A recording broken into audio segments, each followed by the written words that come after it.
It's my 1964 John Deere 110.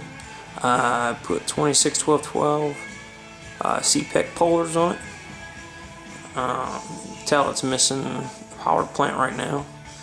Had that at the machine shop, getting punched out 30 over, having the head milled down, poured and polished, and having some valve work done to it as well. Last year I had the 10.5-inch wheels on it, which wasn't too bad. And of course I still got the original 12.6s, which is okay if you want to stay original, but as you can tell, I am not staying original. This tractor is going to be used for a tow tractor for our mini rod pulling tractor.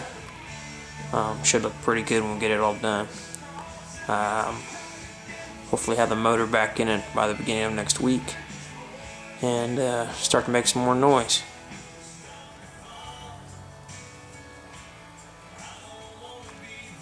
Kept with stock narrow front wheels. I'm going to put some 3-rib Carlisles on there when I get an opportunity to do so.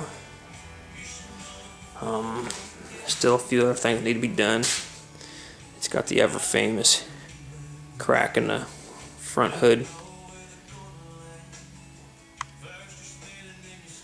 I ordered a decal replacement kit from Hapco Parts this morning. So this spring when I repaint it again, I want to clear coat it and have all new decals put back on it.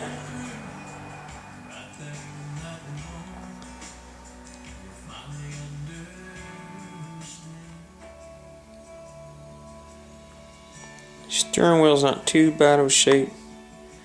It's got some cracking over here where they had installed a turning knob.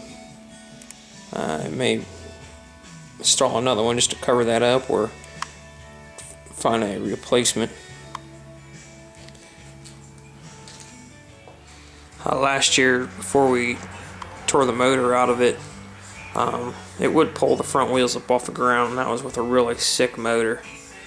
So, kind of really looking forward to see what happens. And I get a lot more compression. Who knows, I might have to put some wheelie bars in the back.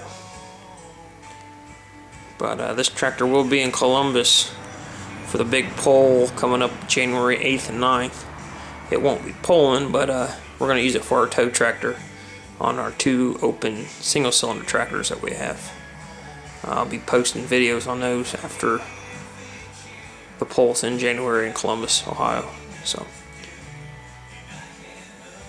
last year we won open class with a Harold Jordan single cylinder. So